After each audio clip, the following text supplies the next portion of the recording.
of course okukola amakubo kukyagenda ddala maaso mu kibuga Kampala.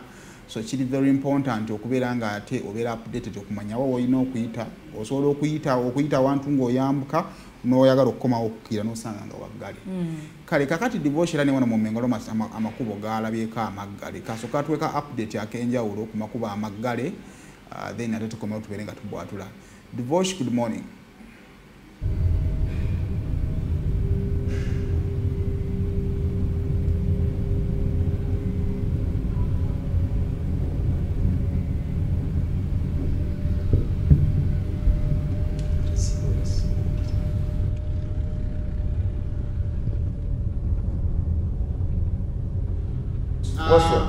Tutandike divorce ali kukuba twatwagala kumanya makubo makiga update ya makubo abadde alina drive through gyali mu kukola ku makubo ag'enjawulo okusobola okuyamba gwe atannava waka okumanya waleero tukozeeyo mu ngeri ey'enjawulo.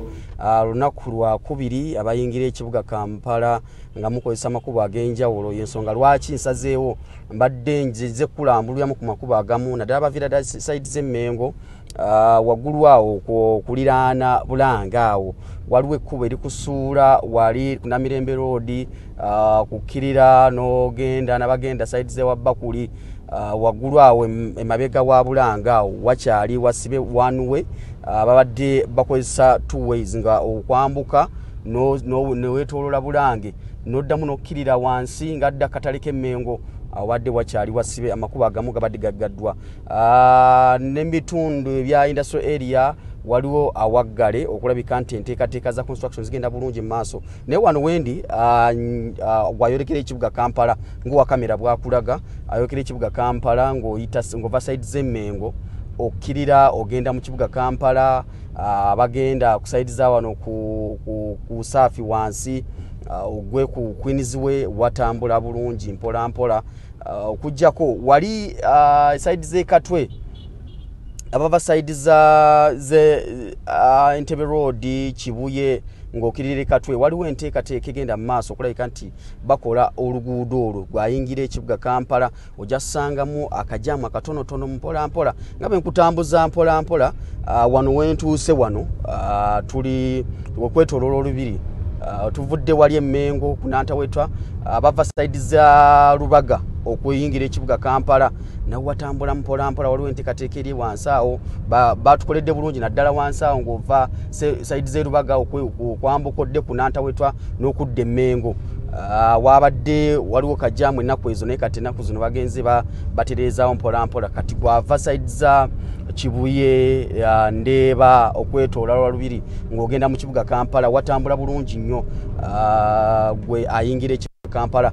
Mbadde njagala nsembere wali side z'omukatwe wano mukatwe wansi wano nkulage embeera gye mbadde nkugamba olabe wabagenda okuteeka wakati waliwo wetubadde tusaliramu okudda ku ttawulire erikutusuula side z'Emakindye lye bali mu kukola emmotoka zijja kuba nga ziyita wansi. Waliwo enteekateeka okulabika nti bateekawo ebitaala gwagenda okukozesa oluguudo luno ng'ova side z'Ekibuye, ng'ova Entebbe Road, ng'ova mu Makindye, osobola okuba nga olaba enteekateeka eyo bajja kubateerawo ebitaala wansi awo.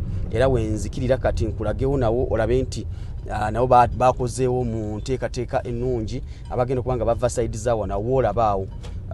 Bagenda bateerawo engeri y'ebitaala emmotoka eziva eno waggulu Emmengo eziva ku lubiri waggulu okusalamu tujja kuba nga tusalangamu nga tuyita wali mu ttaawo wansi okudda side z'Emakindye. Nawe olaba nti enteekateeka weeri okulabika nti tukendeeza jaamu oba akalippagano k'ebidduka mu kibuga Kampala. Abayingira n'okufuluma ekibuga Kampala ojja kuba ng'oyitawo bulungi nnyo. Ettaawo eriri mu kuzimbibwa lijja kuba lituyisaamu nga litusuula side z'Emakindye. Bamanyi Emakindye ng'ova side za wano mu Katwe ng'odda mu Makindye, ettaawo eryo eriri mu kuzimbibwa liba litutwala side z'Emakindye. Kati wano Katwe ndi mu Katwe wano olaba nga ebidduka okuva side za Kibuye bava ku Entebbe Road, Makindye okukkirira ekibuga Kampala batambulamu mpola mpola. Okujjako aba boda boda bo simanyi eno walina okuba nga wayitayo abava mu kibuga n'okudda Ekibuye. Aba boda boda ate bo balikozesa okuva eno okuva abava Ekibuye n'okuyya mu kibuga Kampala. Kitegeeza nti bavuga one way. kale tweyanzeege ebyo no byemu ku byo byolina okugoberera ng'onaatera okutambula okuva ewaka tiwali kimala mu maanyi kulowooza nti wano wempita walamu ate n'osanga nga wafu ku nsonga z'amakubo gye twasookedde ku makya okusinziira ku KCCA oluguudo lwa Portbell Road Nakawa traffic lights waggale kati kuba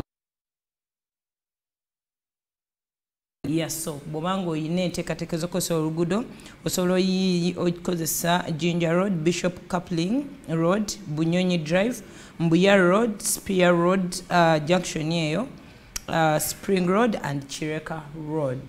Okay. Yeah. Kale kaakati ndowooza tufune omubwatule ow'olwaleero agenda okubanga ate